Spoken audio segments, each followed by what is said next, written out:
Vi vil gerne byde dig velkommen og kort introducere vores lille landsby.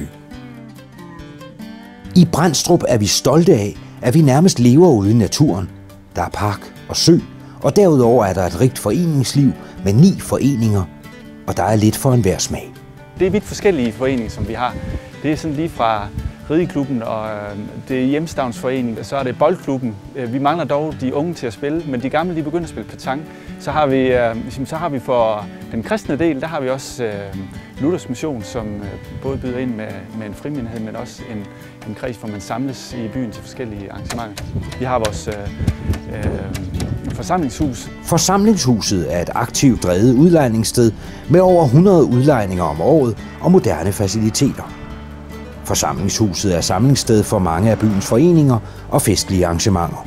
Sine egne fester og privatfester, og ellers vi har jo også en støtteforening til forsamlingshuset, som virkelig holder nogle arrangementer. Vi har countryfester 2 gange om året. Det sker jo en masse ting for så vidt.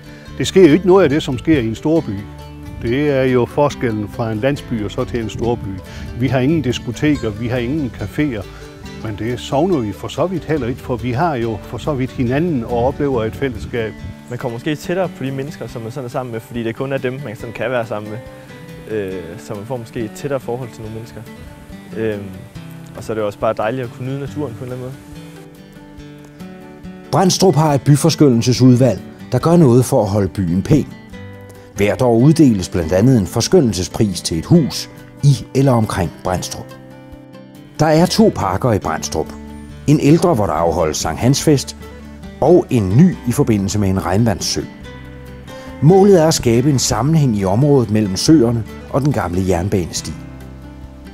Den nye park er beliggende i den sydlige ende af Brændstrup, ved Brændstrup Bæk, og er blevet indviet i august 2008. Og så er der det særlige ved Brændstrup, at vi har en inspirerende motorcykelkultur. Custom Cycle ligger i Brændstrup, og er en af bare 4 forhandlere i Danmark af Harley Davidson. Et aktiv og en særlig attraktion i byen, som vi er stolte af. Miljøet omkring butikken betyder, at der nu er en del Brændstrup-borgere, der mødes onsdag aften i sommerhalvåret ved friskolen og kører en tur ud i naturen på deres ældre udgaver af en motorcykel.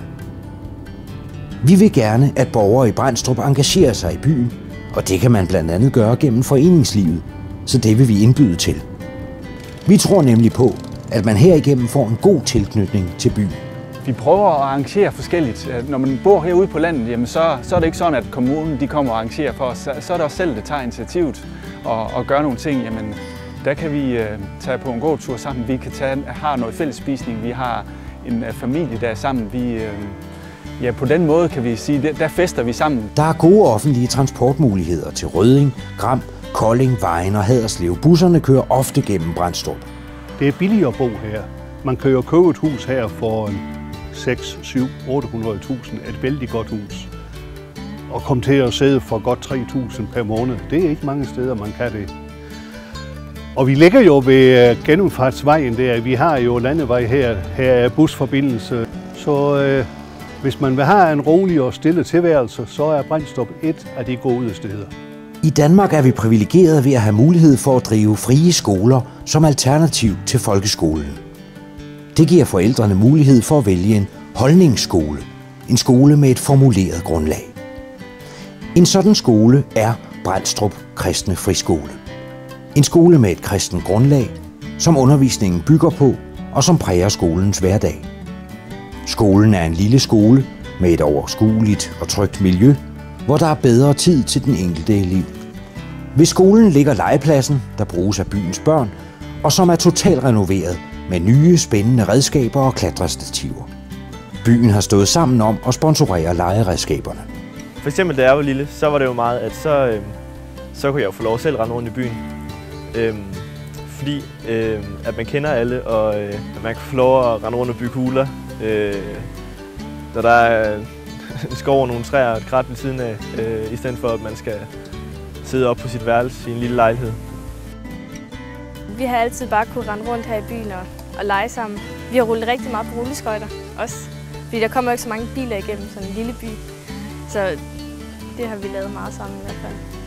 Altså, jeg har engang prøvet, hvor jeg væltede ret voldsomt på min cykel, og så var der med det samme en af de voksne, der kom ud fra deres hus og hjalp mig ind og fik mig gjort i stand igen. Hvis der skete noget, så var der en lige ved siden af. Vi lever livet her, som vi ønsker det. I frihed. Brændstrup er nemlig en by, hvor der er plads til alle. Vi ønsker og opfordrer alle borgere til engagement, og det betyder, at vi har et helt unikt lille samfund, hvor alle føler sig hjemme. Vi byder hellere end gerne tilflyttere velkommen, og kunne da håbe, at du blev en af dem.